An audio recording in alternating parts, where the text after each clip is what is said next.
we will start. So good evening and welcome to this webinar on ethnicity and Clannism, driver or barrier for transitional justice and trauma healing. So this webinar is the fifth webinar of the webinar series on Unpacking Trauma, Transitional Justice and Trauma Healing in Eastern Africa and the Horn. We are very happy and delighted that you joined our learning journey. So if you are also interested in having a look at the other webinars, you can find all the webinars on the IRDIS YouTube channel, and I will also send a link in the chat.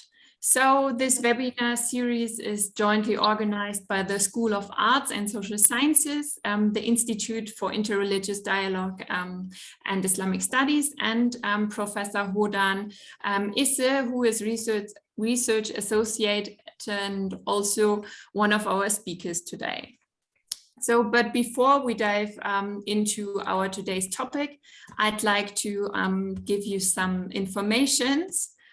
So the whole webinar will take about 90 minutes, including 3 presentations by our speakers, Reverend Stephen Anyenda, Professor Hodan Isse, and Dr. Anne Ito.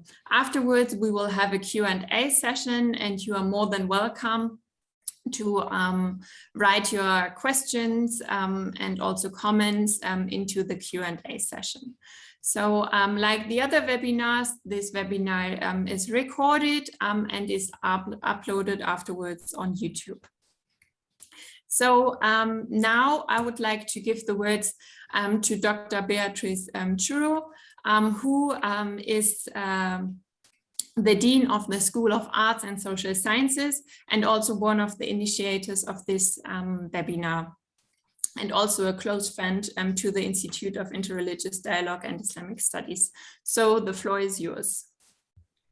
Thank you very much, Susan. I want to welcome all the participants and all the panelists to yet another webinar in this series. And we have a wonderful topic today and 3 great speakers, very knowledgeable in the area of our topic, ethnicity and Clannism.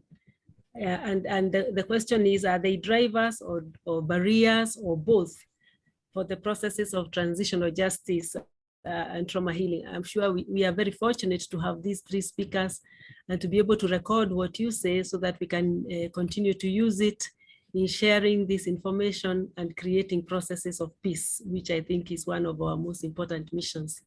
So without further ado, I would like to move us to our first speaker, because with 3 speakers, 90 minutes, the time tends to fly. I want to introduce to you Reverend Stephen Anyenda, who is CEO of the Coast Interfaith Council of Clerics Trust. This is a trust based in the Kenya coast, and it has been very involved in processes of building peace across faith differences, if you like, an interreligious process, very much dear to our hearts, Reverend, and we are delighted that you could join us tonight. Apart from being a Baptist minister, I hope you'll tell us a little bit more about your work and what you have learned. So karibu sana, tell us about life in the coast and how we can face the future with hope in the context of this topic. Welcome. This time is about 7 p.m. in Kenya, so it's good evening. In some places, good morning, good afternoon, whatever time you are in. We just want to greet you and to welcome you to this webinar. My name is, as you've heard, Reverend Dr. Stephen Anyenda, the CEO of Coast Interfaith Council of Clerics. I'm also the President Baptist Convention of Kenya and a pastor in Mombasa of a Baptist church. We at the CICC, basically I'll just take a minute to say that we are working with the interfaith dialogues, intercultural dialogues, intra-dialogues, and we are also in peace building. We also tackle things to do with the preventing and countering violent extremism. We deal with things of environment. We are also dealing with issues of children and issues of gender and gender-based violence and gender abuses, those kind of things. We are clerics, and so we are like a general doctor. We deal with issues as they come. And like you see, next year for us in Kenya is an election year. And so right now we are starting to focus on issues of elections and electoral processes that are going to come. By way of introduction, that's who I am. Of course, if I had gone further, I would have said I have one wife, 3 children, and of course, many other people who are related to me. But that's for another day. For today, maybe I should go straight into the point. Madam, do I continue introducing myself, or do I give other people to introduce themselves? No, we will introduce them just before they speak. So I think it would be nice to hear from you now. Karibu, Reverend. Okay, I've also my co-host, Steve, if you could just greet the people and then we'll proceed. Steve? Yes, hello, my name is Stephen Gibuna. I work also for CTS, German Civil Service, and I'm also a technical advisor, and we are building a research department here in SASS. Thank you very much. Thank you. And I'm looking forward for fruitful engagement learning from you. Thank you. Welcome, welcome.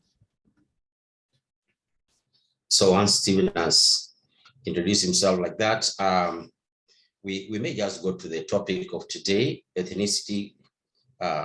Steve, you just give me, is the driver barrier for transitional justice and trauma healing, the whole question of ethnicity and clannism. Next. Okay.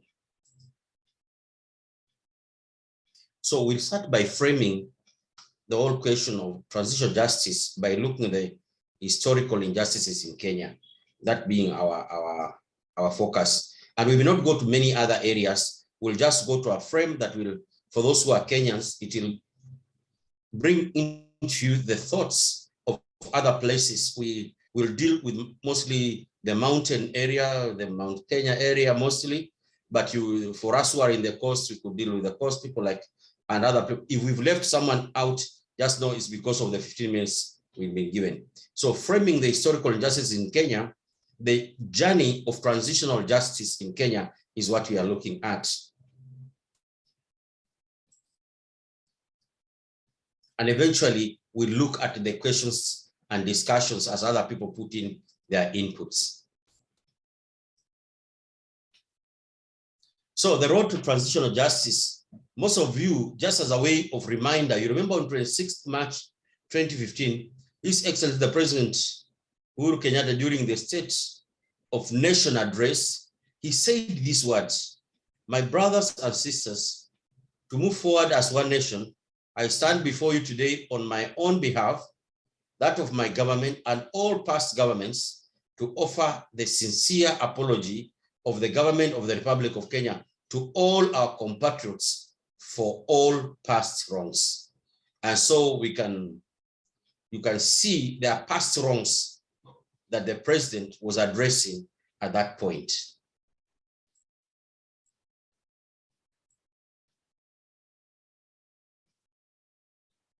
You will see that when you look at the history of Kenya, by the 1895-1963, you will see that there's a shifting of power, at first mostly on the East Coast, and this even affected the hinterland.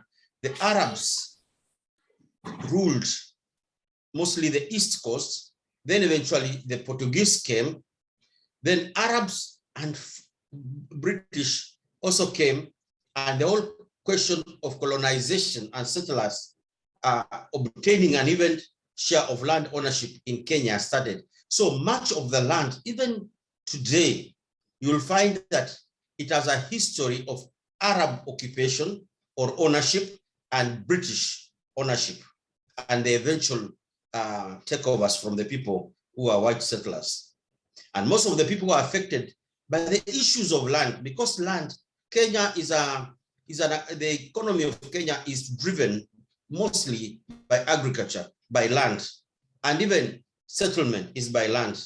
And so the most affected people that their lands were taken out were the Kikuyus, the Maasais, the Kalenjins, and of course, if you look at other tribes like the Mijikenda, people also lost much of their lands to the Arabs and the European settlers. Now, the occupation of these people, the people who took land, that's the European and the Arabs, they took 21,000 or 210,000 kilometers squared out of the 356 kilometer squares of the Kenyan area. When you take 21,000, you find that in Kenya, 243 of that land space is 1,000 is desert. 74% of Kenya is desert. And so it meant the arable land, or the land that people could till and get their crops from, 74% was taken by the European settlers and also by people like the Arab who had taken it. So marking the beginning of the land question in Kenya. And you'll find a lot of injustices when we come to those kind of things. So to begin with, an armed rebellion called, coming by the name of Mau Mau from the Central Community, also called Kenya Land and Freedom Army, was formed. And then there was the creation of a universal identity in the 1950s. The rebels and the collaborators, there were always this issue during the 1950s all the way, even starting from the 40s, all the way to 1950s, 59, there were always people who are called rebels or the Mau Mau or the Mau Mau collaborators, but there were also loyalists who are also collaborators with the colonial masters. And so that brought about the breakdown of the intra-community relationships. Why are we saying like that? The Kenyan people, whatever tribe they were people who were loyal to the colonial master, and there were others who are loyal to the indigenous rulership. And that's where the intra-community relationship started having a problem. Much of us, like you've said, we started seeing aggregations, human rights violations. Asians and African leaders and their supporters were arrested, detained, tortured, or killed. And then eventually, you notice that they were marking these people. They killed them, and they detained them, and they put them in reserves.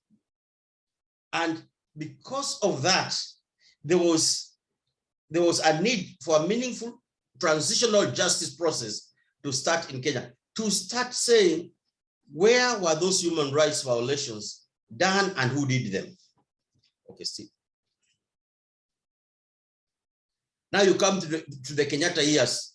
We are just talking about the colonial years where land was taken, where 74% of the land, which is arable and which is watered, was taken by the colonial masters. And then when the indigenous people started complaining, they were arrested, they were put in reserve areas, they were denied development. And now, after that, after the rebellion, after the resistance, after the Kenyans all over who are resisting that, we were given what would say independence. And so President Jomo Kenyatta, keeping the Mau Mau in the periphery of leadership, also not compensated for their loss of land while in concentration camp. What we are trying to say that if you look at 99, from independence to 1978, the people fought because of the land. People fought the colonial masters because they wanted to have a share of the land in Kenya and to have the share of education in Kenya. But when Jomo Kenyatta was given, took independence with the KANU, much of the people who are in detention camps, much of the people who are in the reserve areas, most of the people who are drawn into informal areas in Nairobi, they thought by the coming of independence, they would be able now to be given back their land and they would be able to start living their lives. but they, to their dismay, they were not compensated, neither was their land returned back. They actually, some of them are still living in the reserve or concentration camps, or what we call reserve areas up to date. So the problem of landlessness and land resettlement was an issue of injustice to the people who fought to get their land back, because in the beginning it was their land. During colonialism or the colonial days, it was taken away from them. And now they fought and resisted, and they thought the government, which African government, would give the land back and allow them to start developing. But we find that this land that was acquired by the colonial masters, the British, was now being resettled. Instead of the normal common man being resettled, senior government officers, senior bureaucrats, and influential politicians took this land. So we find that even the land distribution in this country was ethnicized, and it became a base for inter-ethnic conflicts. And you'll find that land actually became an identity of where that ethnicity could be actually be identified very clearly. So Kenyatta ideologically censoring the radical story of Mau Mau between the national Interreligious and international. You're talking about the ethnicity and issues of And so Kenyatta ideologically censoring the radical story of Mau Mau, and between the Peter Dujels and the international capital. What we are trying to say here is that Kenyatta took a capitalistic way of doing things. And you notice the days, even after independence, you notice that there was a problem of KANU and KADU with the political parties. And KANU took a capitalistic and a market-driven economy. And so those who happen to be loyalists and settlers, they garnered political support. After all, they had the money and they had the political power, and they pushed the other people. We are talking about injustices, and we are talking about the expectation of the people. When the government, the Kenyan government came into power, instead of working hard to redeem and to get the people from poverty and foolishness, they got themselves into richness, and they started grabbing land, grabbing businesses, and giving these things to their friends, giving these things to their loyal masters. And as soon as that happened, the rest of the people were alienated. Particularly, there was the alienation of Mau Mau and the people who fought in the forest because of getting independence. There was an increasing sense of grievance. Steve?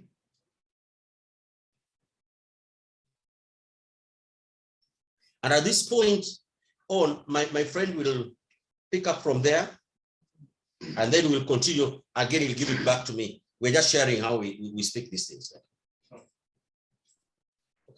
Thank you, Reverend Anyenda, for that insightful taking us inside.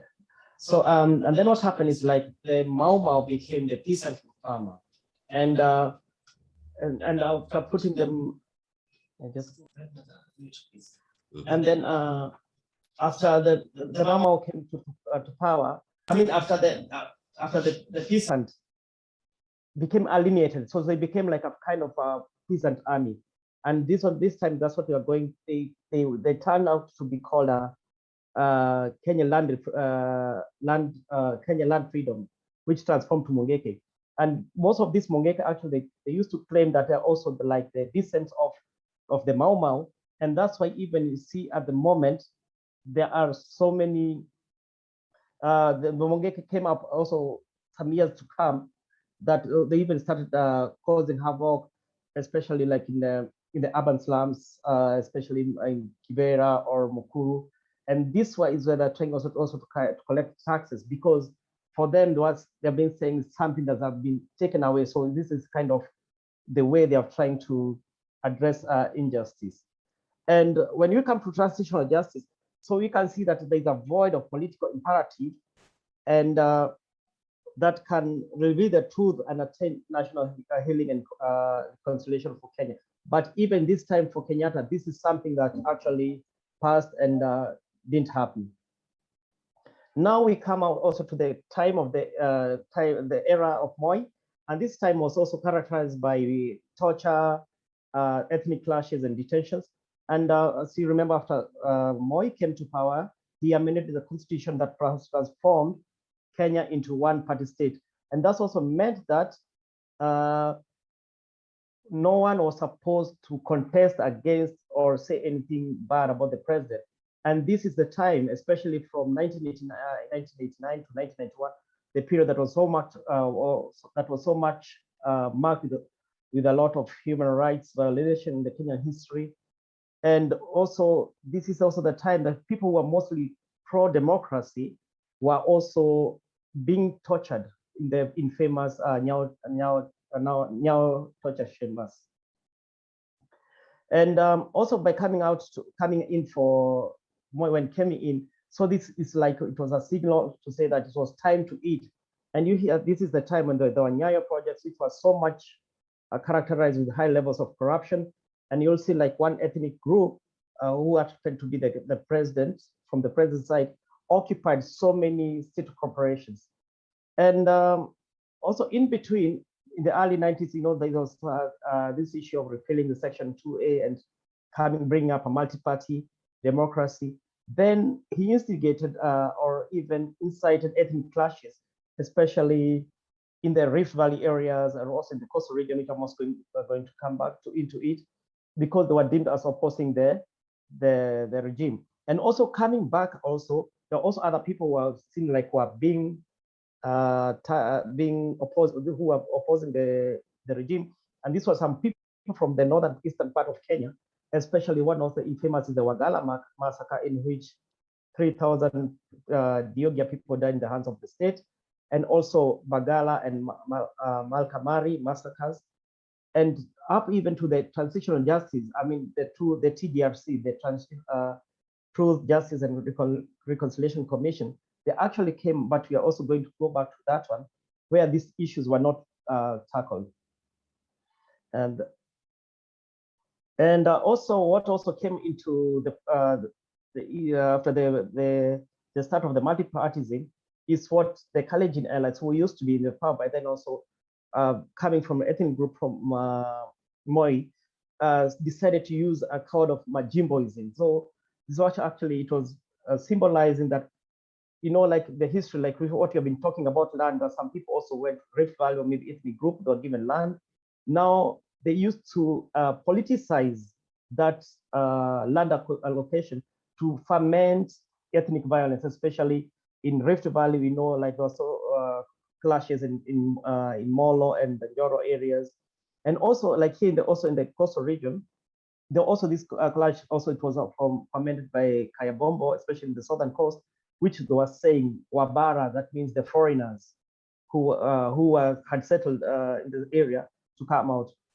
But all in all, this was a kind of ethnicized way of chasing people. And you know, actually, most of us, we have been seeing this issue of the time of Moi. You know, there used to be forms of various forms of commission of inquiry, but at the end of it all, most of them ended up being disbanded, or recommendations were never met or never implemented.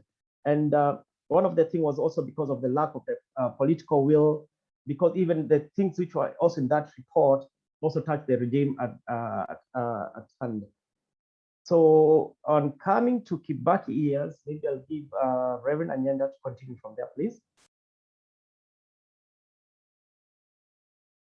When we come to the Kibaki years, you have to look at the whole question. There was a call and Kibaki took over from Moi. And so during Moi's time, if for those who may know or may not know, Moi had made sure that he had made Kenya a one-party state so that they can rule from the center. Eventually, there was a lot of pressure, and he accepted a multi-party state. But then when the people came in, there was a strong call from the civil societies and faith-based organization and other Kenyans of goodwill for formation of a truth, justice, and reconciliation committee, because people felt that now, since there's a transition from the old era, many Kenyans believed that there was a transition. And so there was need for a truth, justice, and reconciliation committee, because the word underlined is truth and reconciliation. People wanted to be reconciled. People at that Kibaki time, when he came in, all Kenya was united at one time. That's the only one time Kenya was very united. And they brought in the NAC government to address the past human rights violations between 1963 and 2002. So investigation of the colonial era violations were left out, and lack of political will to implement the recommendation, mainly political antagonism between Kibaki and Raila Odinga, the then prime minister, or a major political actor. Well, those things, the TJRC was never implemented. Even today, it is still lying on the shelf somewhere because of political issues.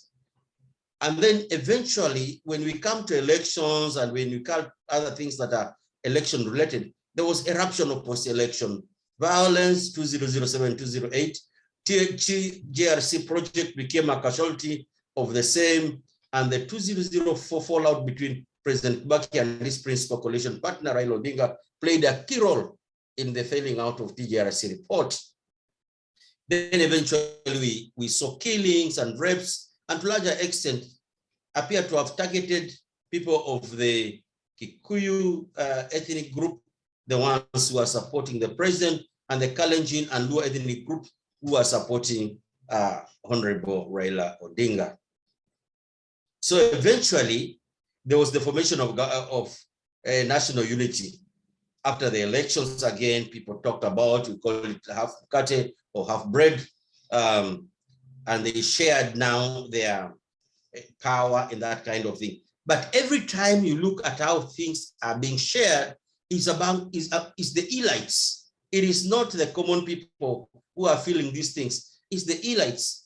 But eventually, when there's eruptions of injustice and elections wars, it's the common man who is doing that. So there was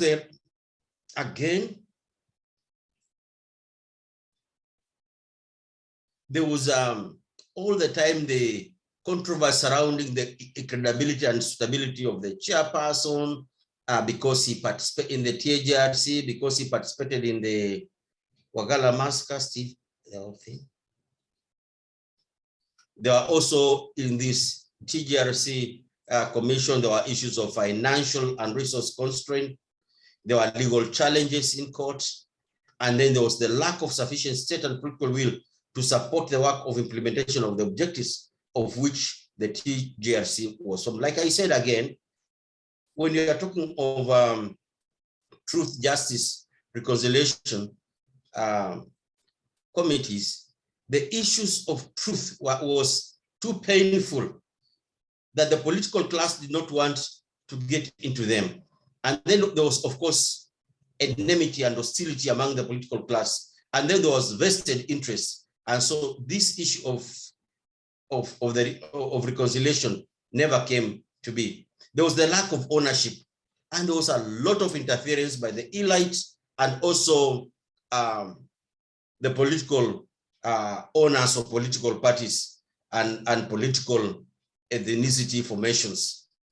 And all these things brought about other things that eventually you found our leaders ending up in the International Criminal Court. But you can see all these things constrained the peace-building agenda.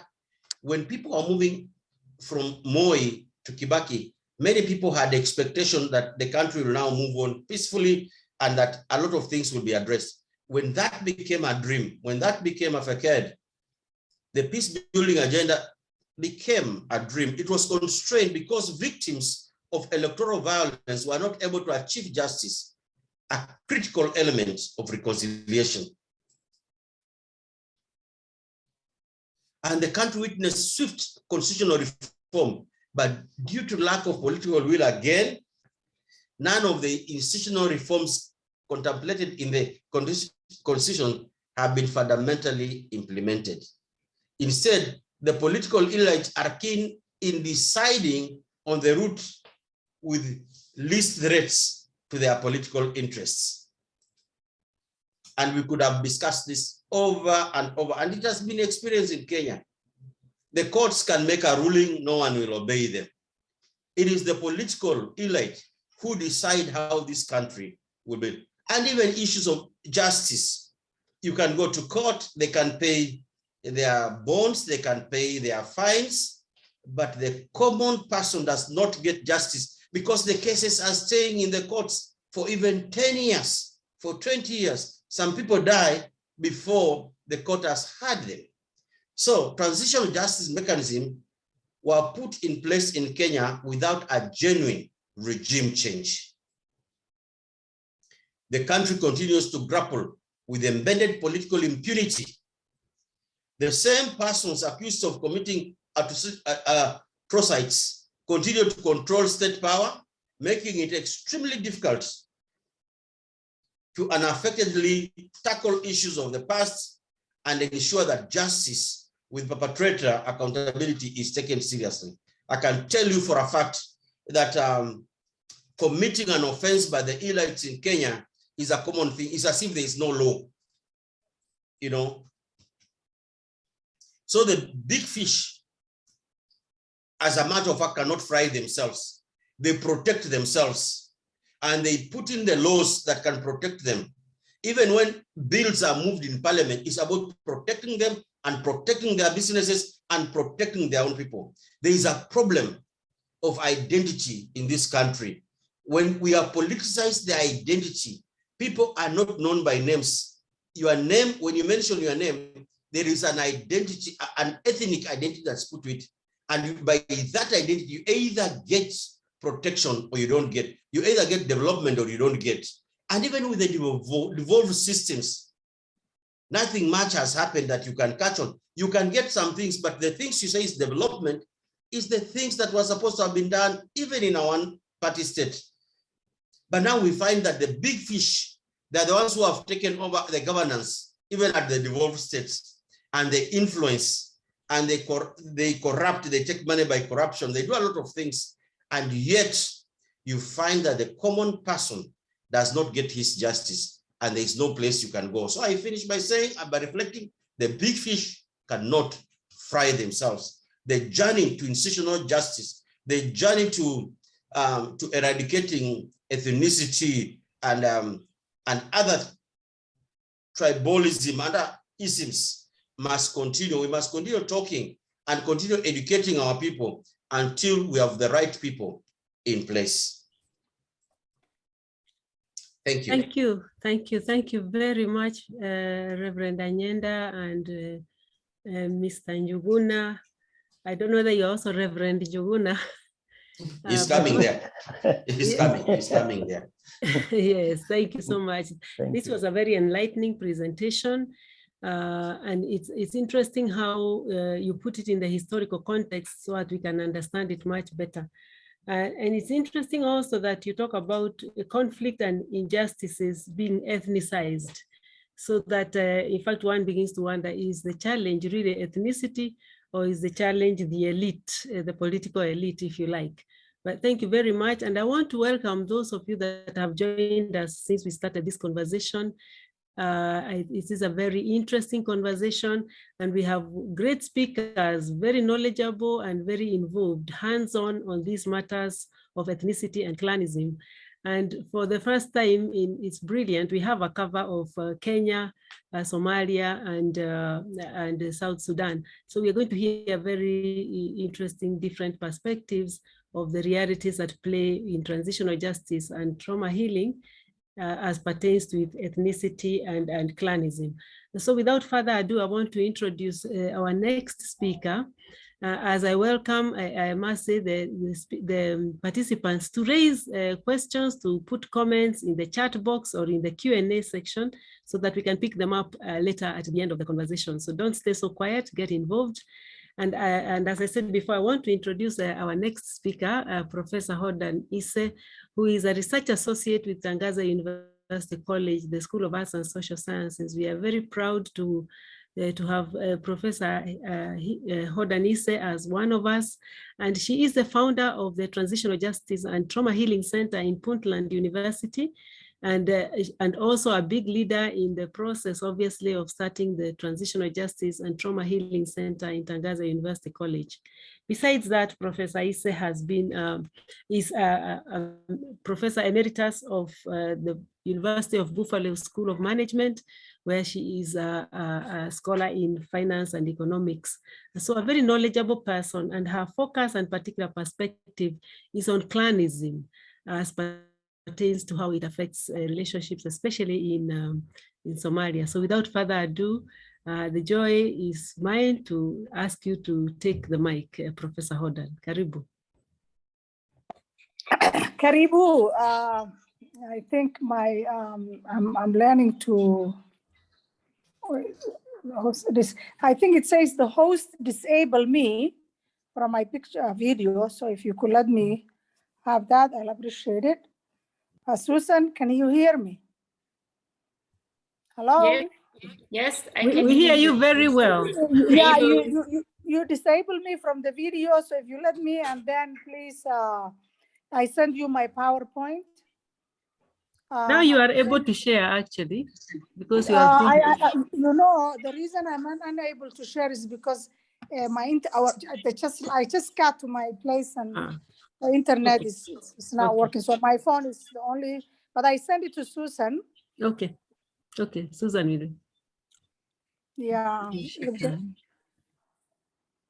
I will share it. You can just start your presentation. Okay.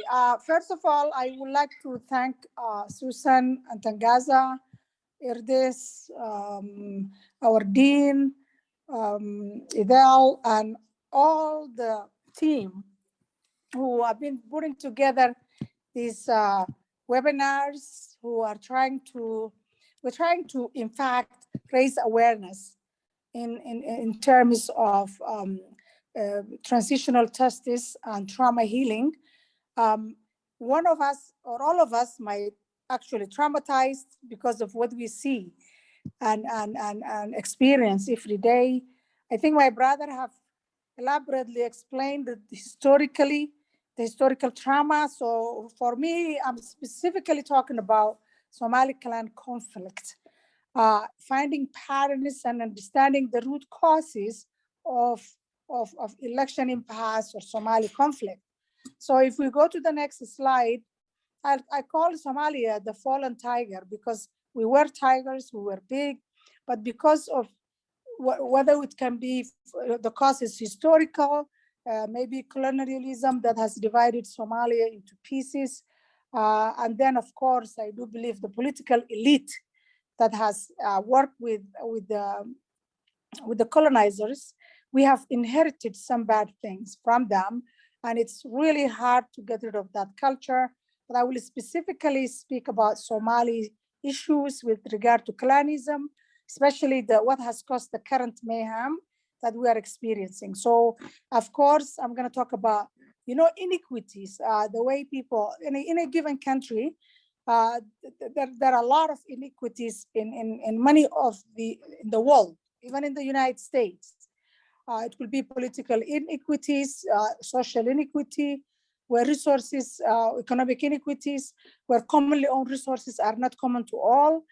Some gain at the expense of the mass. So all these inequities actually cause trauma, and they are impediments to transitional justice. Now, if you see the slide, I don't want to spend a lot of time because I would like to get feedback from the people and give them opportunity to debate and talk with us and explain to us, and maybe suggestions and concerns and all that will be welcome. Somalia has embarked something called 4.5, especially after long failed reconciliations. Somebody came up with something called 4.5 power sharing. What is 4.5 power sharing?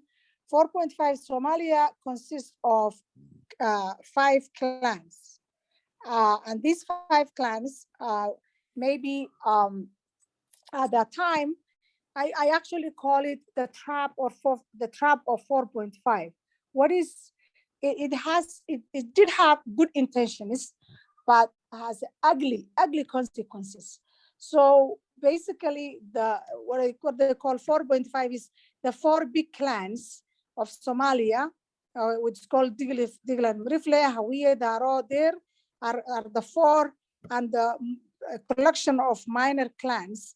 Not minor, I should say. It's actually ugly to say even 0.5 to anybody, insulting, even to talk about it. But that is what happened. We can't change the past. We can actually change the future, maybe. So that is what I would like to talk about, the clannism and how it has hold Somalia in where it is today.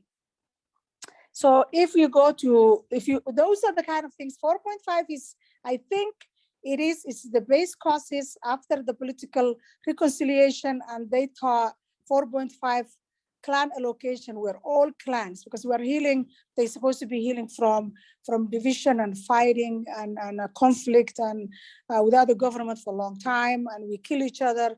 So a lot of Somalis left the country.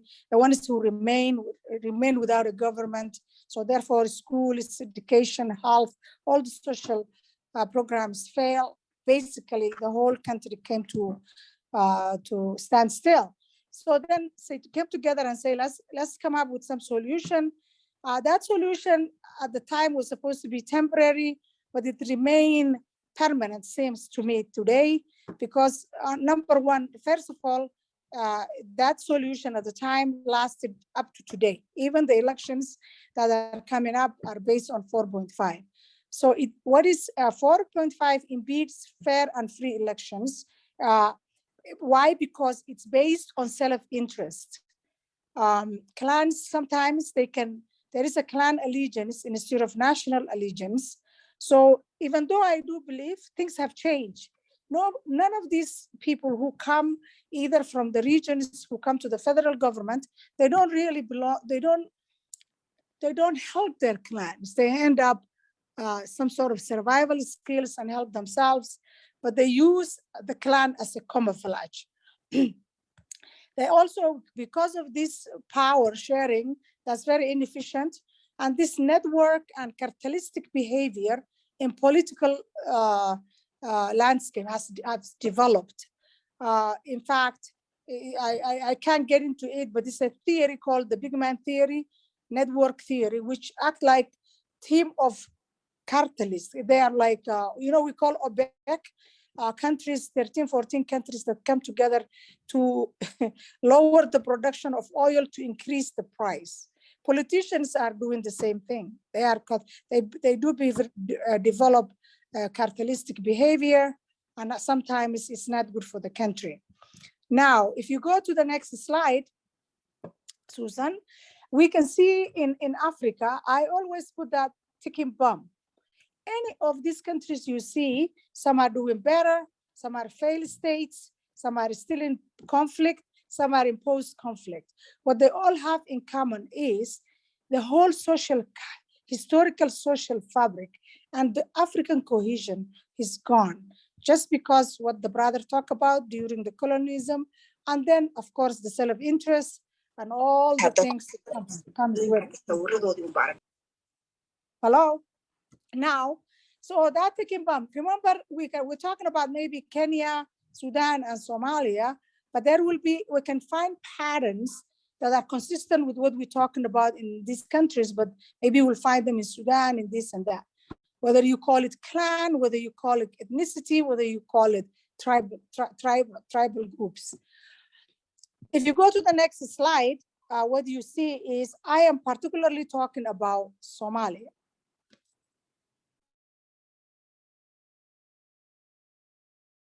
I'm particularly talking about Somalia, and I really want to talk about the 4.5.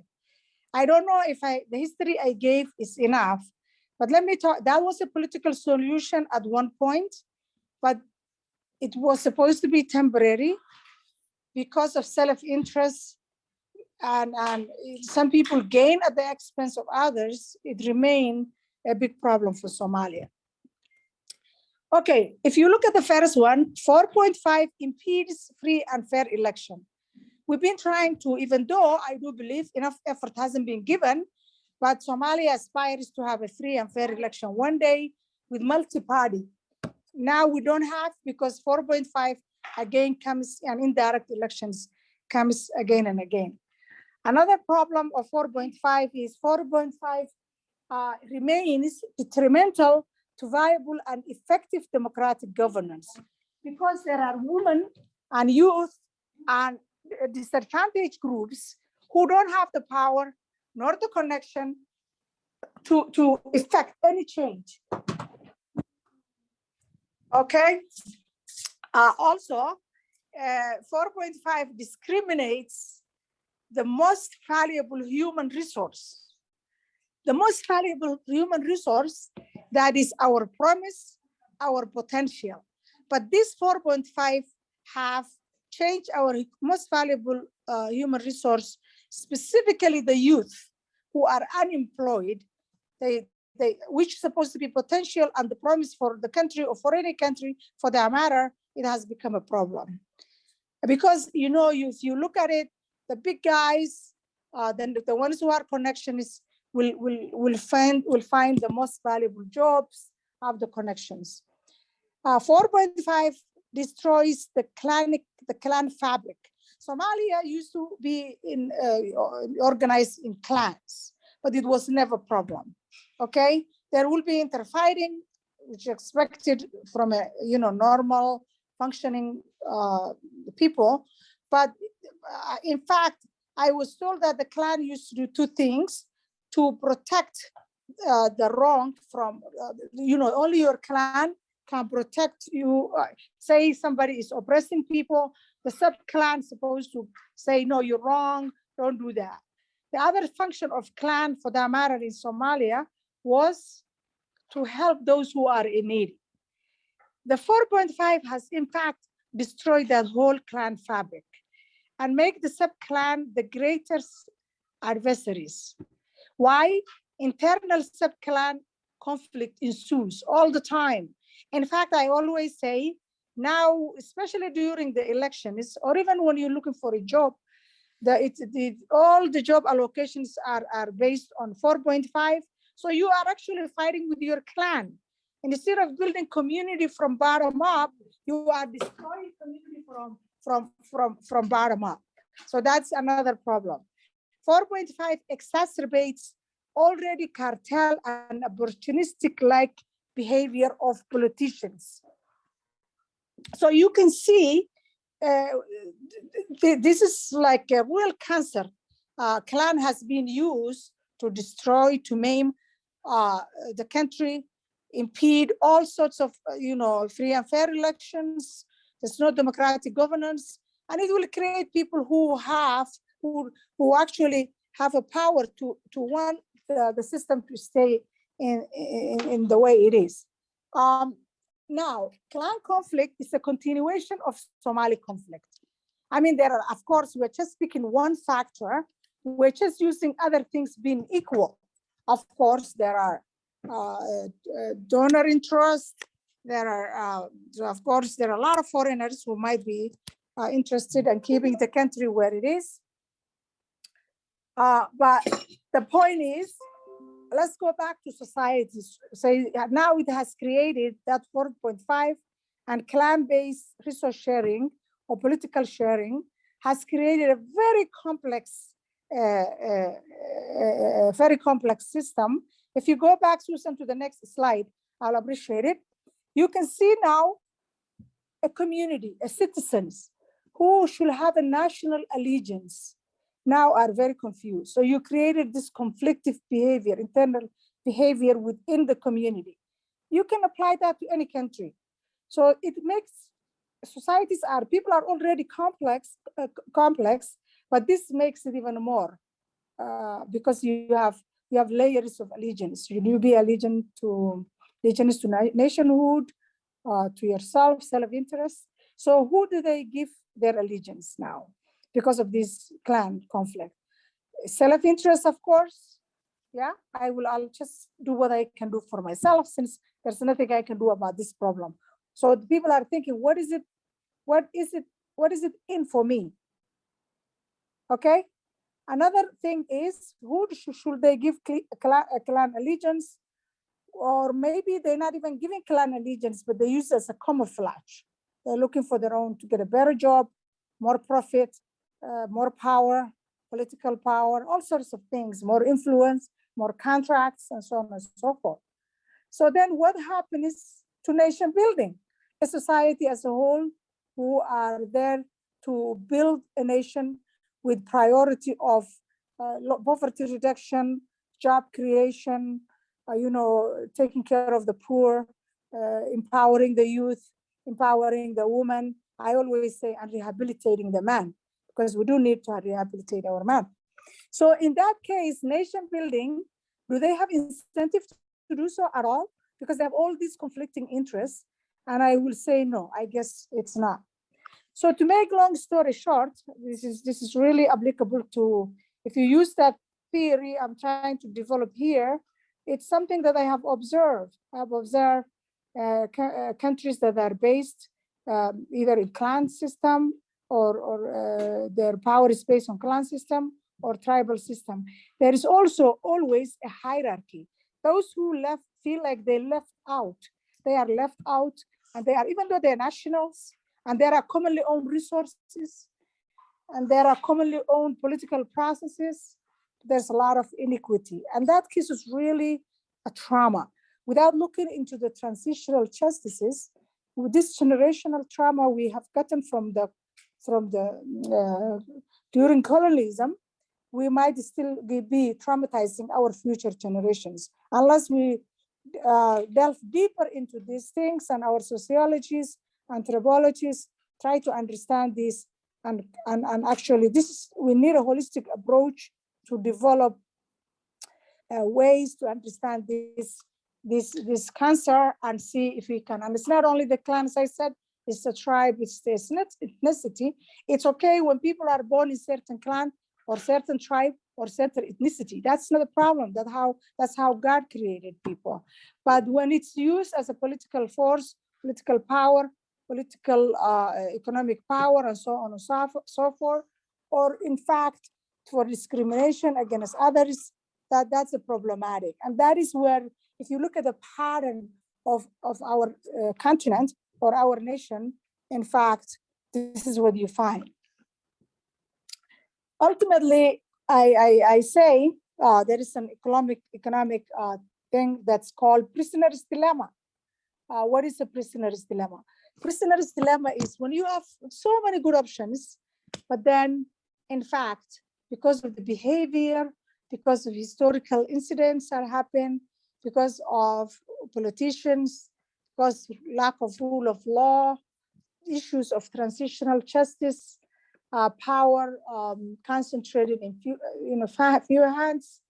I say Somalia is caught under prisoner's dilemma in critique political and economic failure, because we have the poor, the poorest of the poor. We actually now today, I was told that according to the corruption index, they say Somalia was most corrupted country.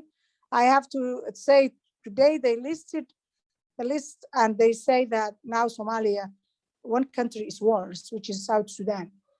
It pains me. South Sudan is also my brothers and sisters. I don't want all of us, any of us, to be characterized this behavior, but how do we, whether clan is just one thing, one factor, don't get me wrong. We're not trying to solve the whole problem for the continent or for East of Africa, for the Horn of Africa, and so on and so forth. So if I go through this very quickly, I know we have to give time to the listeners. If you see that there are two options. The first option is, if you go to the next slide, Susan, I appreciate it. So you have a window that has where I put the circle of red and where the Somalia as a failed tiger is laying down, looking up for help, says we polarize and polarize. So we end up having the worst of both worlds. So that's, I consider Somalia to be there. There is also another option where, whether it's clan polarization, economic polarization can be, but there might be some cooperation on one side. So you will have a loose one side and one sides half, but it's never a stable condition. Then you have on the other side, win-lose, where you polarize and cooperate. Again, it's just the flip side of what I just said, but ultimately where all of us want to be in all sorts of dealing with inequities, political, social, economical, any sort of power sharing, resource sharing is we want to be win-win, cooperate, where clan is not an impediment to development, to job creation, to reducing poverty, to bringing people together, to having a national allegiance where people can see their country as being where they actually are building and not feel like I'm in this country, but I'm only second-class citizens. This issue is very pertinent in Somalia, sadly. We do have some clans that are not only, there's a clan problem, but also some clans that face discrimination, which is very sad. For what reason, I don't get it, but it doesn't make sense. We are all equal. And in fact, there is a verse in the Quran that says, we have created nations and tribes, and the most honor of you are the most pious.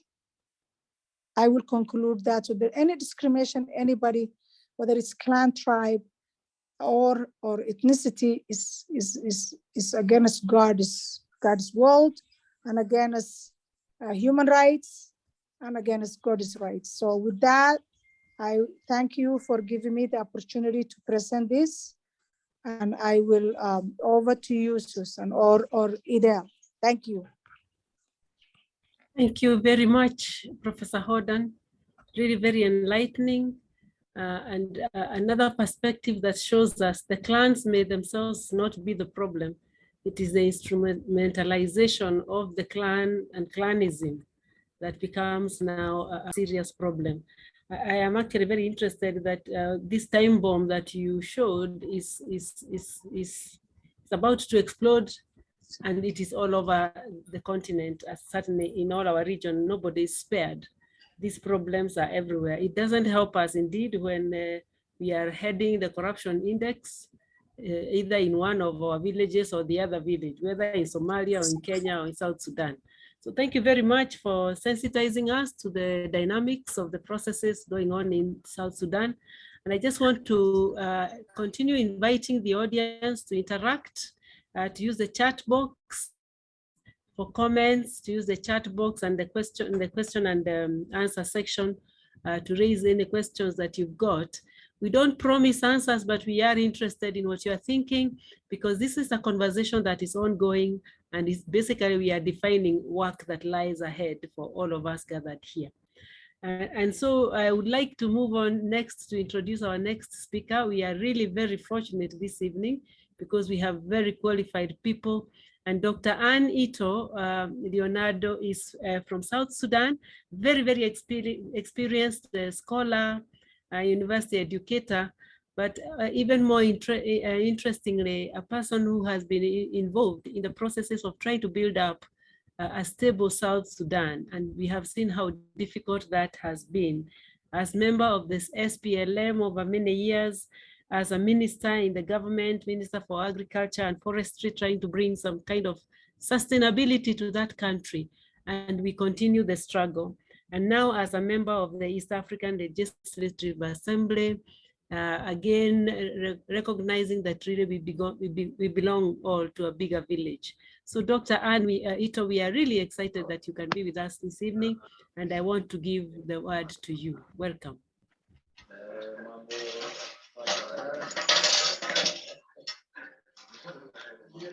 Dr. Ito, can you hear me?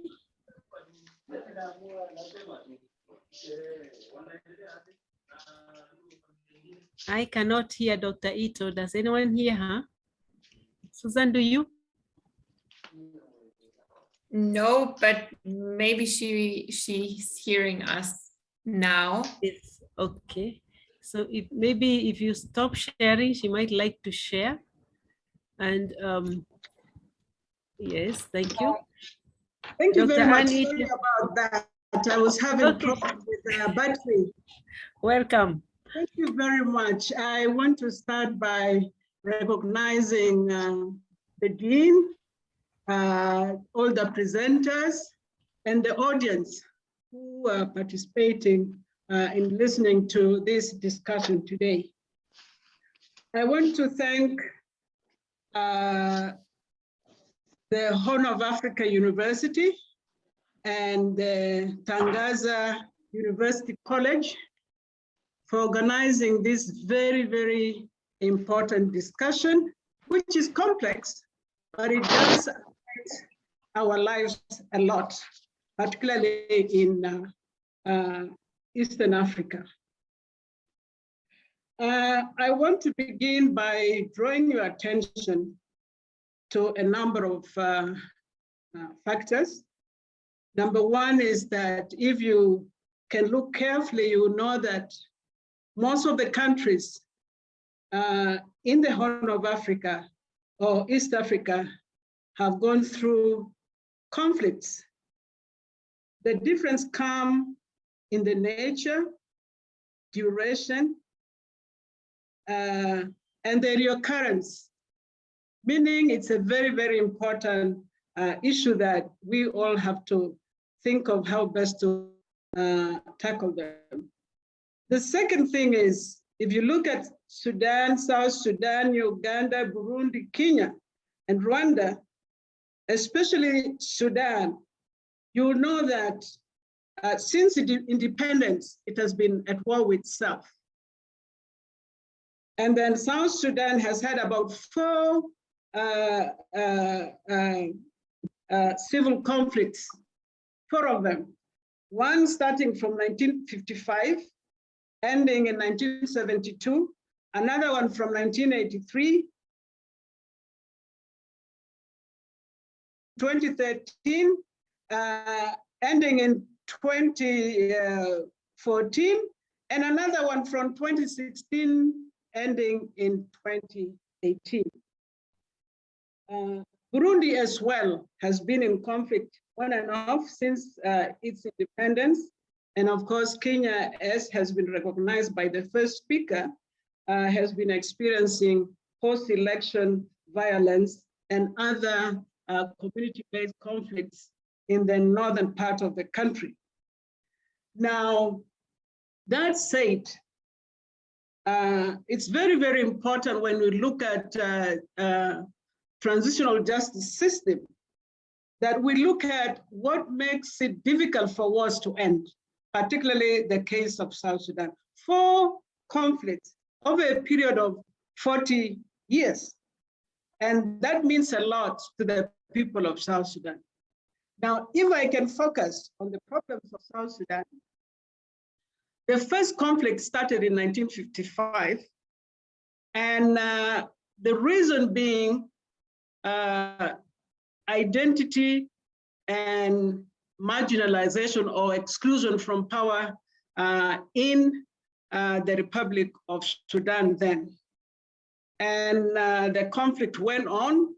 A peaceful settlement was reached in 1972 under Nimeri.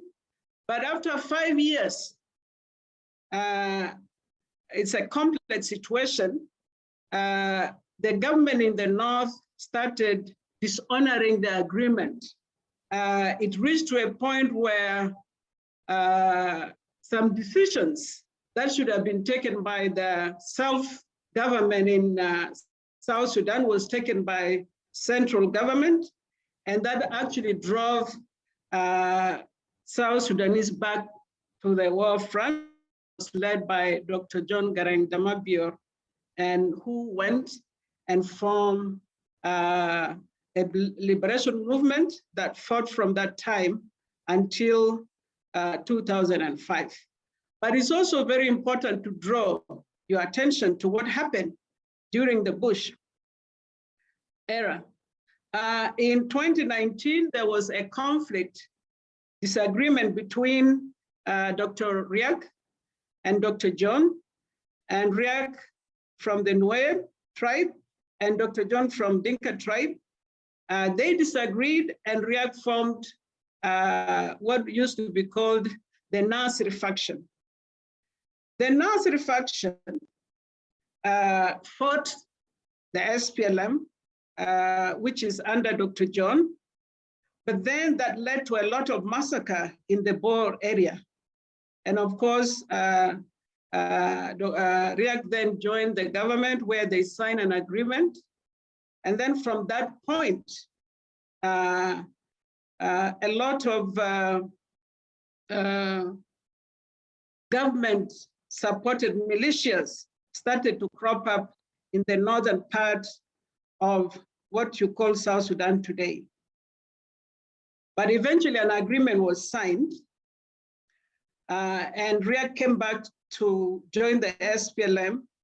He was with the SPLM in 2005 when the agreement was signed. That breakaway on the line of tribal basis actually caused already a sensitivity, a tension between the two largest tribes in South Sudan. When an agreement was signed in 2005, there was power sharing, wealth sharing, security arrangement, and agreement on the Abyei, Nuba Mountain, and Southern Kordofan. What happened was the power sharing element was, and resource sharing was implemented well, but the security arrangement was not really militias, which used to be supported by government, was absorbed in the SPLM. And because the number was very big, it caused a bit of dilution in the sense that there is this huge number of former militias who are in a regular army, but they're not answerable to the presidency or the command in Juba, but they're answerable to warlords and Khartoum. And that was very complex. And in fact, that actually played a big role in what happened in 2013. What happened in 2013 between was a power struggle between the president and his vice president, but it all started a long time ago. It didn't start in 2013. It started a long time ago. With the 2005 agreement, there was no address of human rights abuses. It was never taken care of. And there was this huge group of militias who may have committed atrocities on the side of the SPLM, and there were nothing was done. Everybody was just brought in, and it is hoped that the idea that we had peace and we have self-determination on the agreement, which leads to independence, will help deal with the issue of differences, but that was so wrong because as we moved on with the agreement, there was actually reorganization of SPLM in 2008, and there was supposed to be an election for the leadership. That failed because there was a lot of mistrust at the SPLM leadership, and that continued to increase to an extent that in 2013, a war broke out just because of power struggle between the two. But the thing that we have to note is, because of an existing situation, an existing fear, an existing mistrust between the leaders, but also between their followers. In this case, it happened to be the two big tribes. It became so easy for the conflict that started between the two people to spread from the leadership or the presidency to the institutions for the organized forces, and from there straight away to the communities.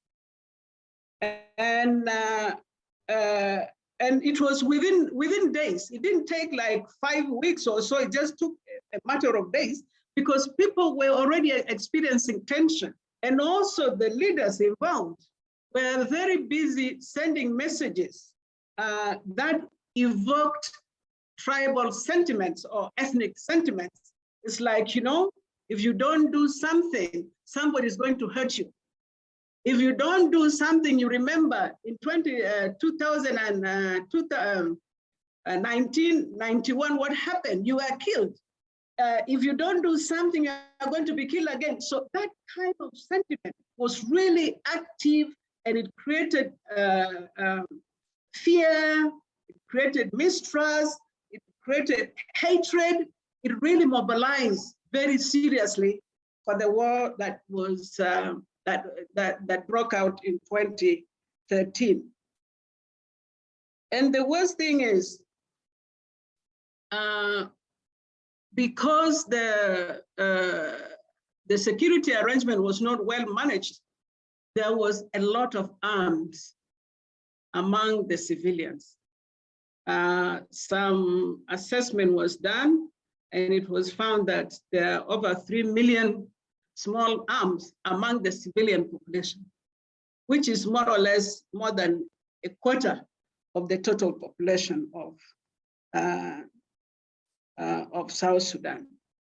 And this is combined with failed leadership. It is combined with poverty, combined with lack of access to services, and combined with the lack of presence of government, you know, because the institutions are weakened, services are not being delivered, rule and law institutions were weakened, and people saw themselves as being very vulnerable. And those who can acquire arms, acquired arms. Those who felt their enemies, they went for them. Those who felt too poor to afford things, they went and robbed and abducted. And really things went wild because of a number of things, like nobody paid attention to the unfair, to the security arrangement, which was not well managed. Nobody paid attention to human rights atrocities, which were not addressed. Nobody even paid attention to warnings that was coming from the communities regarding fear, and also the increased number of inter-clan or inter-ethnic conflict also went up. But you know, people did not pay attention very much, and things went on and on and on. Of course, there was also competition over resources, and that has been aggravated by the fact that in the past recent years, like 10 or so years, there have been climatic change, and that has affected the grazing land and water points, where cattle keepers cannot find enough water and pasture for their animals. They moved on, and where they moved on, there is shortage created and there are conflict. So, and nobody actually tried to address that, because it's possible to address conflict over resources caused by environment by providing water, increasing water points, and making sure that there is management of movement so that there is no conflict created.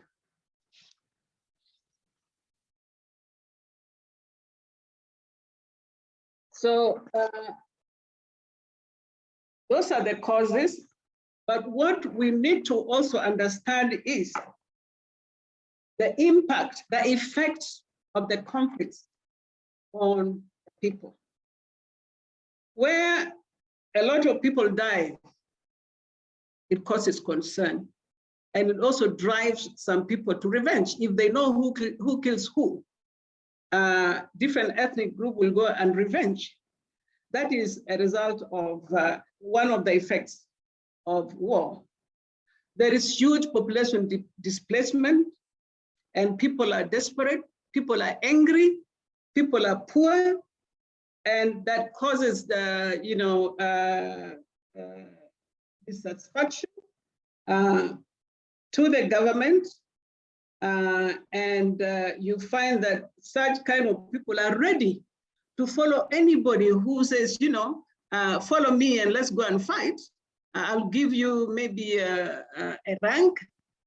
Having a rank and a gun means they can go and take whatever they want to take and feed their families. Or I'll pay you when you fight for me. Because of poverty and hunger, people are willing to join some of these rebellions, hoping that it would improve their family situation. There is always increased human rights abuse, and that creates a lot of anger and revenge killings.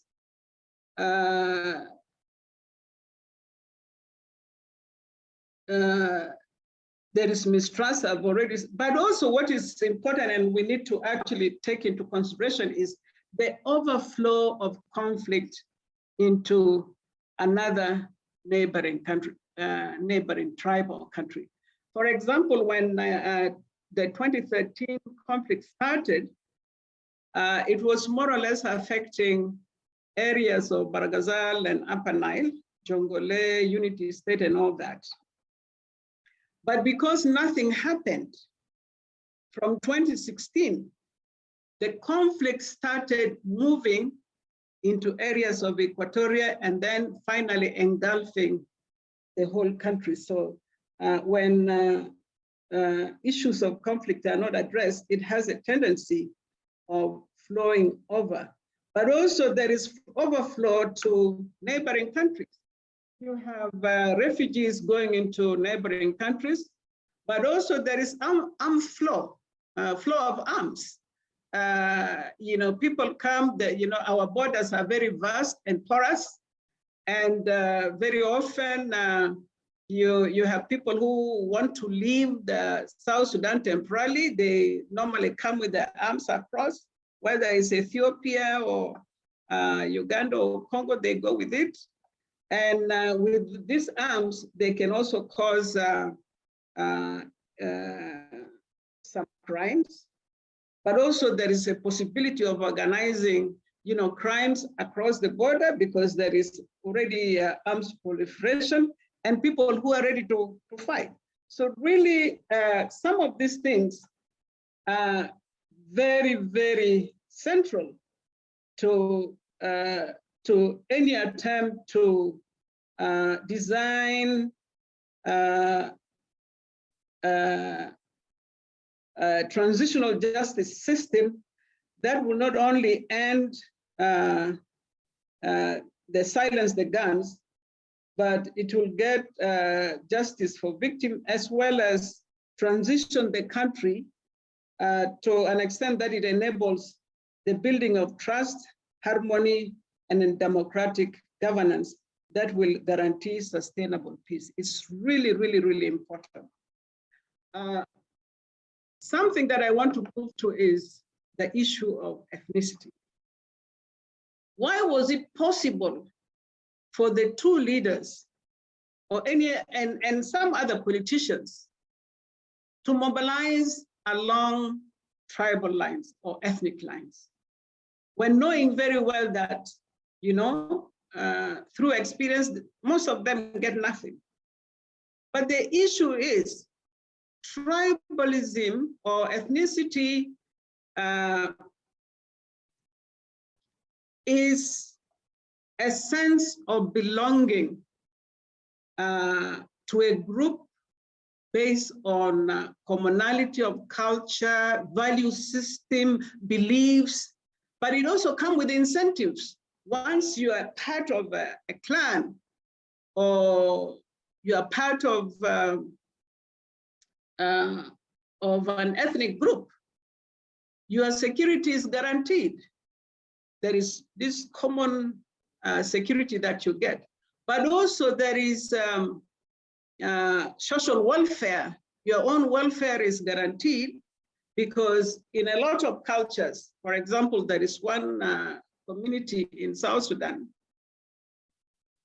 If your brother has a milking cow and you have nothing, the chief has the right to pick one milking cow from your brother and gives it to you so that your children cannot go hungry. And if a government cannot do that, and a community or your own ethnic group can do that, why pay attention to a government who is unable to deliver services, who is unable to protect you, protect you when you have problems? But there is also resource sharing. When in some communities, when a girl gets married and the dowry comes, it is distributed within the relatives, and that goes on with the whole tribe. So you have this commonwealth, you have this common protection, you have somebody who takes care of your welfare. You have somebody who, a group that attends to your needs.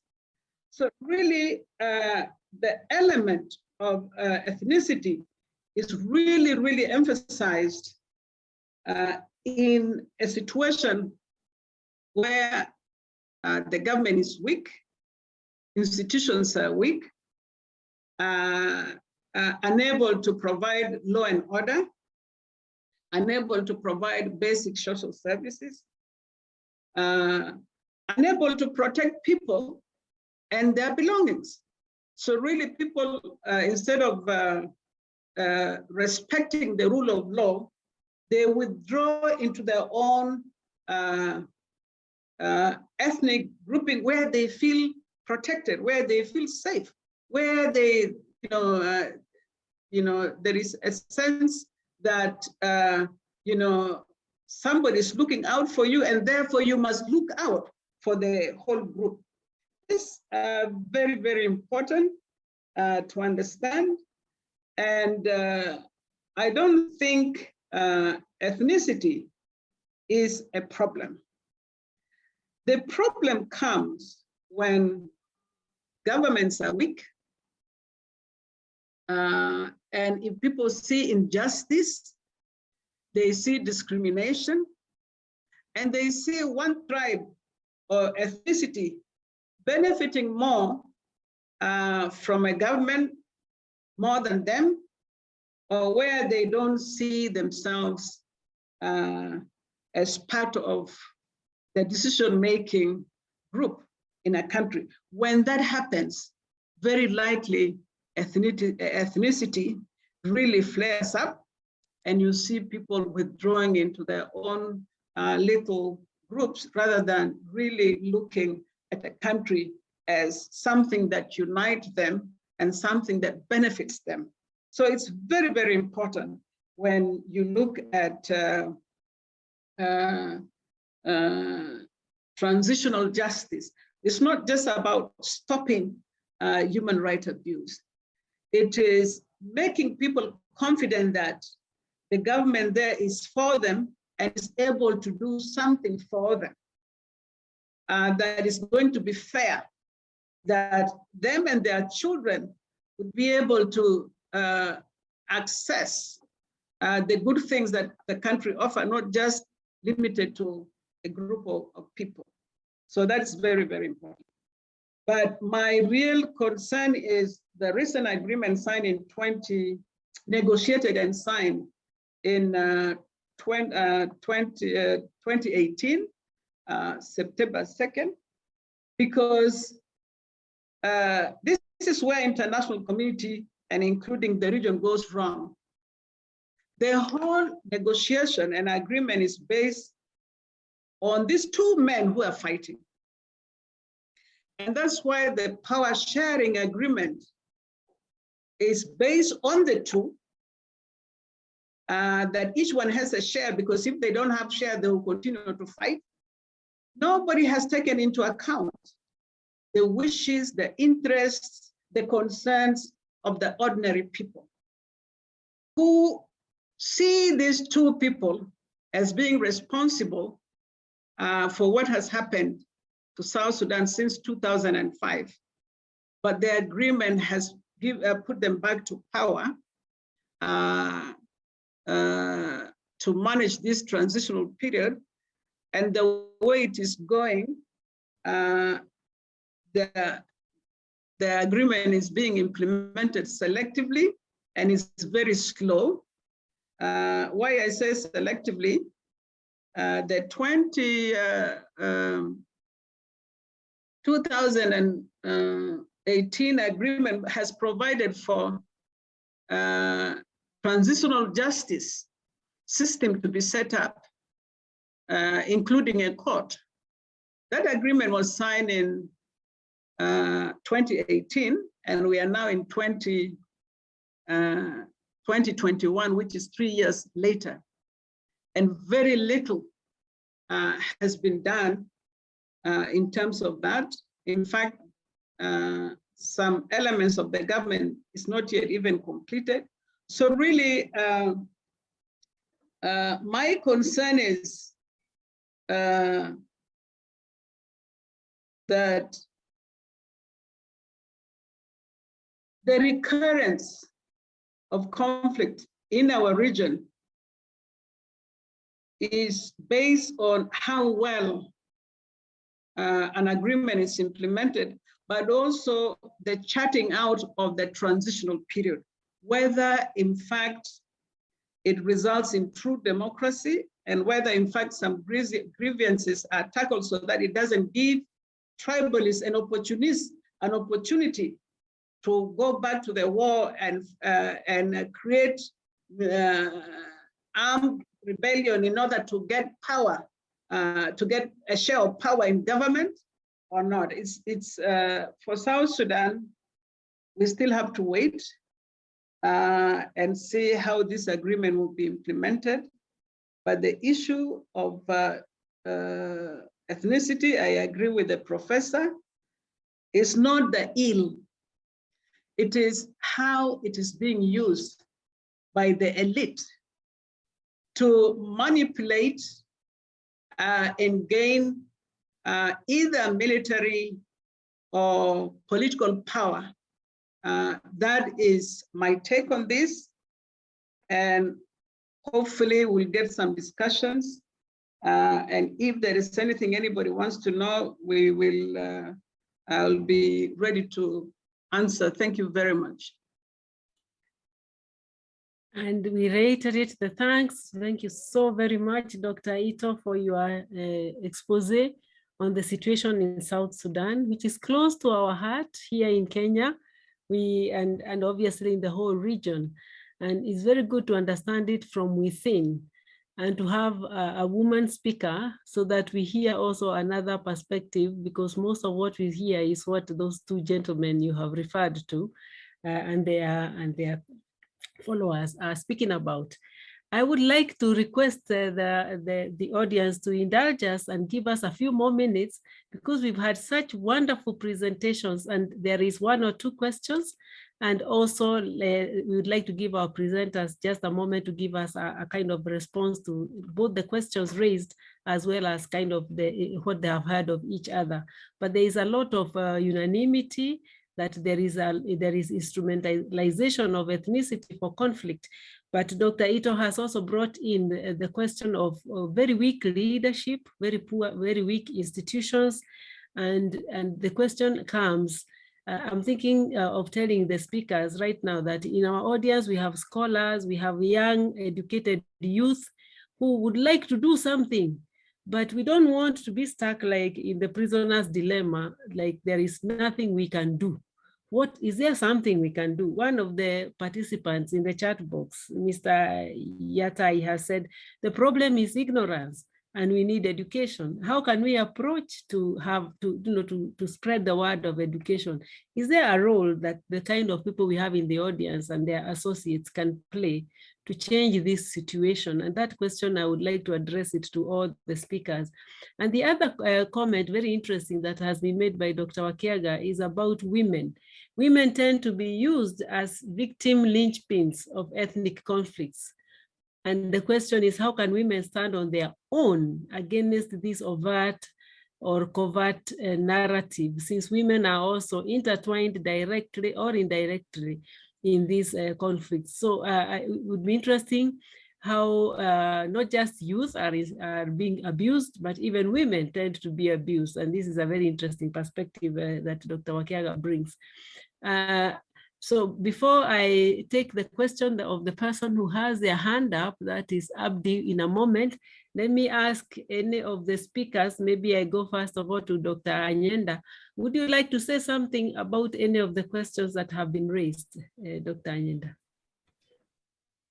I think one of the things that, are you able to hear me?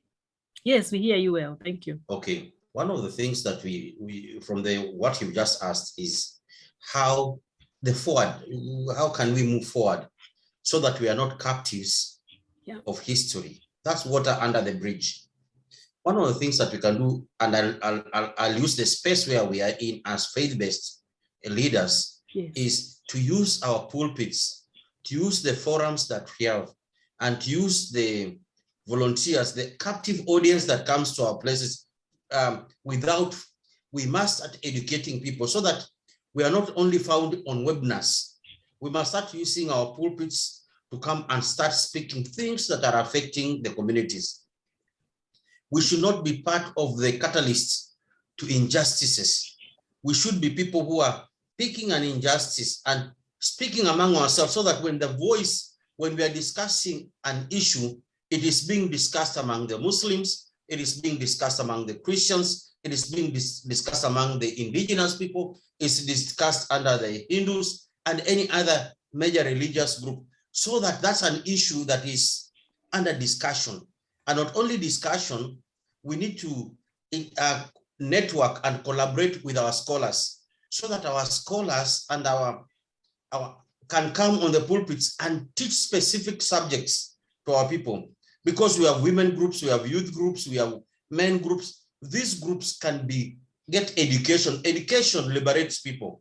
So I do believe that if the faith people would open up their churches, their mosques, their temples, and their shrines to scholars and other people with education, that group that comes there would be taught, and that group would go out to they don't sleep in churches or in mosques.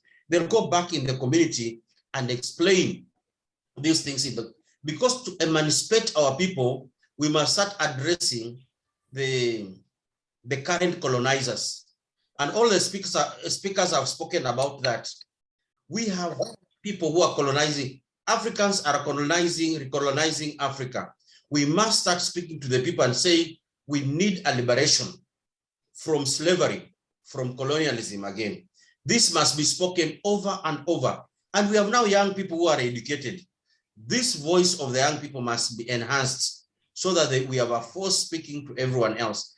When we come to an election, we must start eliminating some of the people who are oppressing us. The people have power, but they need education, and the religious people should do that. When it comes to issues of women, I think the men must take the front. If we let the women speak about women issues, it will take another century. We need men to start speaking about the emancipation of women. We must start speaking about them, about being our mothers, our grandmothers, our wives, our sisters. The women must be elevated, and she must also be given space at the table where policies are made. They should not just be flower girls. They should not just be people who are, they must start making decisions, and those decisions must be respected. We must pull them forward. That would be my contribution. Thank you. Thank you. Thank you very much indeed. I'm going in a moment to ask you, Professor Hodan, to come in on some of these, but let's take the question or comment of Mr. Abdi Muhammad so that you can comment on it together with the other questions that have been raised. Mr. Muhammad, Abdi Muhammad, would you like to speak, and we can unmute you then if you would like to ask your question. Good evening. Yes, Karibu, yes, go ahead. Am I audible?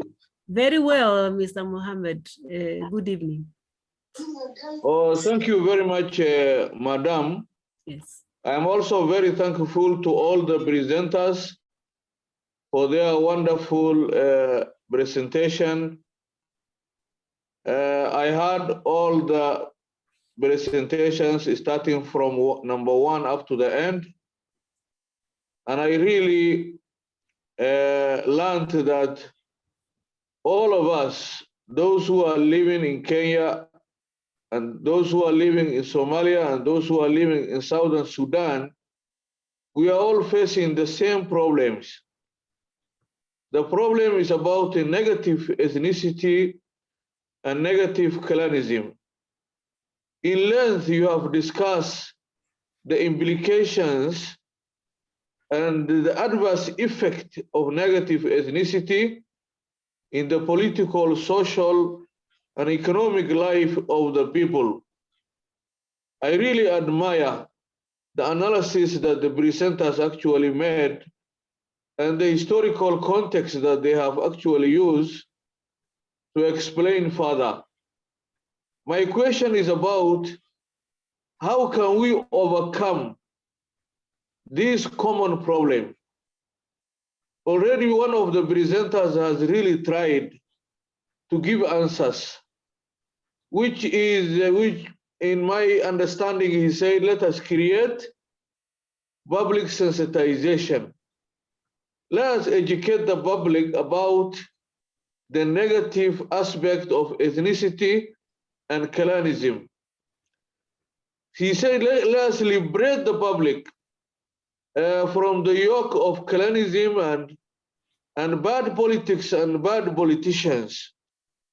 Those are, of course, good advices, but still we need actually more advices, more solutions, context-specific solutions to come from all those regions. Although we share so many common things, those of us in Kenya, those in Sudan, those of us in Somalia, but I also believe that there are minor differences here and there in terms of the context that we are talking about. So I request every presenter to give an answer to this question of, we have identified the problem. What are the possible solutions now? Thank you very much. Thank you, Mr. Muhammad. And therefore, I want to pass the word to Professor Hodan next to respond to those questions, and especially to be also mindful of this question about women, which Dr. Anyenda has said the men should also come on board into that conversation, that the gender conversation is not just about women, but that men need to come on board. Professor Hodan, karibu. You can hear me? Very well, thank you. Okay, well, it was a great presentation. My sister did a good job. The question, education, could it be solution? You know, education can help, but those who are causing problems, probably some of them graduated from the best and the brightest universities. Education can be used as a mechanism to also cause problems, cause mayhem. In fact, you become even more smarter to do more harm. Now, I think a strong rule of law. A strong rule of law with strong institutions can have a fragile and weak institutions. These are the kind of things infrastructure, institutional infrastructure that can be money. But in terms of, I was very young, but I grew up in Siad Barre's period. It was a very strong government.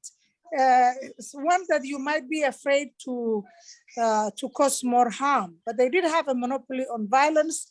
I agree with the sister when everybody is armed. And by the way, I talked about that people carrying arms. We consume the most of the arms produced in the West. They're produced in the West and we are the consumers. It's ironic. We're supposed to have, our consumption should be food. We have more poverty than anywhere in the world, but we consume in art. So I'm in arms. I think I will suggest strong leadership. The strong leadership that has a monopoly on violence, but that violence cannot be used to destroy the public. Strong rule of law, strong institutions, all of these are coming because we have a lax law. We have Clannism. I remember when I was growing up, the auditing system then the country had was very, very strong. So there was a minimal corruption. Or there wasn't enough to go around anyway. So again and again, I would say, people talk about democracy and all this, but democracy in the United States went on for many years. They built the institutions. Now you're talking about different civil liberties. Things are going actually the wrong way, even in the US, when it comes to civil liberty. We borrowed the civil liberty and democratic institutions without building the foundation for strong rule of law, for all this. And we are somewhere in the middle where we are actually causing more harm than learning from democracy. Democracy doesn't do anything. We have our own unique situations. We have our own culture. As I talked about clan. Clan, there is very strong institutions, clan institutions that didn't kill or cause any harm. It was actually for sharing resources and for helping each other. But that's now turned, it's a weapon now, even among cousins. So this is all happening because of poverty. Poverty is happening because, resources, however meager they are not shared equally. And the reason is because we don't have strong leaders. So for some reason, I always say this, not the first time, Africa produced the worst leaders. And what is it? Is it us, just Africans are really bad? No, it's the conditions that are conducive to bad leadership. And without rule of law, without something that holds accountable to these people, whether they left from long time ago or whether they are learning now. And education, yes, education is very important. We can never disagree on that, but education can be used also to increase one's influence, power, and also, create, even you can use anything as long as you don't have any protection from whatever you do. So again, strong leadership, strong rule of law, strong institutions that safeguard. It's not only having strong institutions and rule of law, there has to be a way to implement them. And not only implement, there has to be a way to enforce them. Thank you. Thank you. Thank you very, very much indeed. Our time is really, really bad. And and this is a conversation, I feel like we are barely touching the surface of what is most important. I'm going to give word to Dr. Ito to say her last word. Before she does, I would like to ask Mr. Yatai to just ask the question. Don't give us background. Don't talk at length. Just ask your question if you have a question. Mr. Yatai, please. Mr. Yatai John, your hand is up unless that's an error. Are you hearing me now? I do not. Okay, yes, I do. I hear you now. Thank you. Yes, I just want to make a little contribution that I agree with Professor Hodan, the one who just spoke, Yeah. the strong institutions. But we all equally know that those who are manning those strong institutions can manipulate them. So what my point of education is that if the populace, if the majority of the people are educated, they will demand accountability from their governments. The few elites who are educated, if they have the capacity to manipulate the system to their advantage, then the people will rise up because they are educated, they are enlightened, and they will demand accountability. And they themselves will not go to kill because of the power that they want to grasp, but they will instruct the poor ones who feel that, yes, who have some benefits accruing to us if we go to kill just to put this person in power. Thank you, Mr. Atai, for your contribution. It's an interesting conversation, this question about education, because interestingly, we have said, for example, here in Kenya, that a lot of the middle class who tend to be educated do not seem to participate as much as they could. So maybe there is also a question of what is education and what is really a valid or relevant education. So an ongoing conversation, perhaps to be picked up also in future webinars. We can't exhaust it tonight. I'll ask Dr. Ito to give us her last words, and then hand over to Susan for closure. Dr. Ito, thank you for all the Thank you very much. Thanks very much for the opportunity. I tend to agree with the last speaker in the sense that we can't make good leaders and strong institutions without the population being able to hold to account the leaders. If nobody there to hold them accountable, they are not going to change because, this, conflict situation or corruption is in their favor. How are they going to rise up and say, we want good institutions? Because they are okay where they are. The second thing is poverty. You may have people who are aware of how government should function, and they may even have the basic literacy skills. But when people are poor, they find it very difficult to practice democracy, because if it only takes somebody to give you salt. It only takes somebody to give you your today's meal before you can follow them. So really, education, creating awareness, and making sure that poverty is addressed is when people can actually begin looking beyond their basic needs and beginning to hold their leaders accountable and demanding for end to corruption and end to bad leadership. That's how I see things, but it's very difficult in the situation where we are. You don't know whether the leadership comes first or accountability, the awareness and ability to hold leaders accountable comes first. It's very, very important. The issue is very tricky. Thank you. Thank you. Thank you so much to our speakers. It's really been very good. And this conversation on education is actually quite interesting. I see that Sister Mary is saying it's an education, a particular kind of education, civic education, creating awareness. And as you say, Dr. Ito, the addressing poverty. And we need to really share information on our ideas as well as commitment to that fight. So I want to thank you very, very much indeed, all three speakers. I want to really recognize the Dr. Ayendas telling us to share our platforms, whatever those are, don't hog them.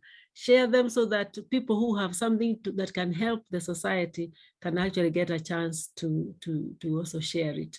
Therefore, I want to thank us and hope that we pick this up and work with it. And now for the closure of this webinar, I'd like to hand back to Susan, thanking all the participants for your engagement. Susan, please. Yeah, thank you very much. So thanks also for bearing with us. Thanks for this thought-provoking inputs, and also Idel for this really good moderation. So I really enjoyed the discussions and also the inputs. Yeah, and also thank you very much for your participation in general, because without your active participation, our webinar would not achieve its goal. So thank you very much once again.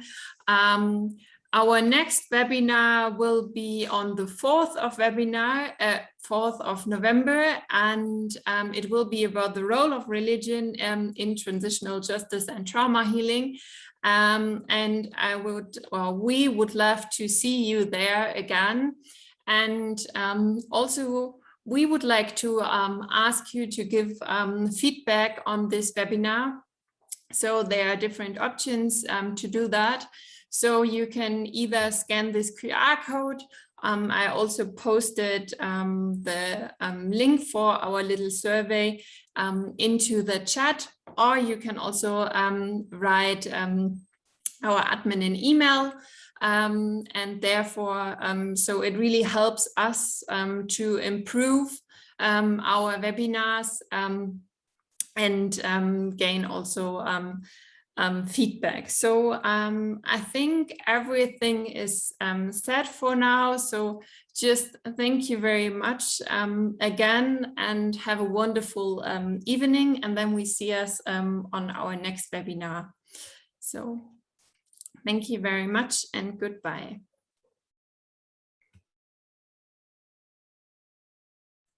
Good night, everybody. Thank you.